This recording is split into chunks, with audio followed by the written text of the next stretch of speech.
Емил Рангелов е един от старите обущари в София, който лекува обувки вече 30 години. За него работата му не може да е средство за забогатяване, но удоволствието, което му доставя, е по-ценно. Познават го повечето софиянци, а славата му се носи и във форумите. Макар и трудно, Емил успява да работи това, което обича.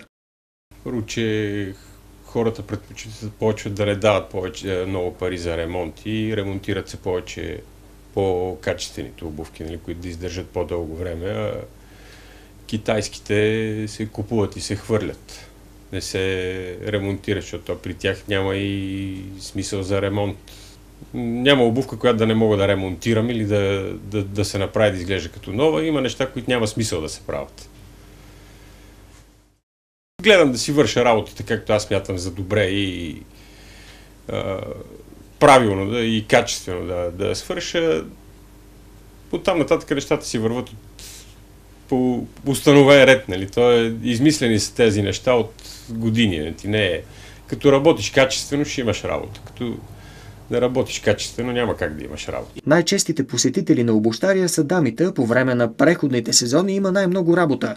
Естествено, за клиентелата на Емилио, както го познават повечето му клиенти, помагат и софийските павета, на които най-често се закачат топчетата на обувките. За щастие, тези ремонти излизат най-евтино.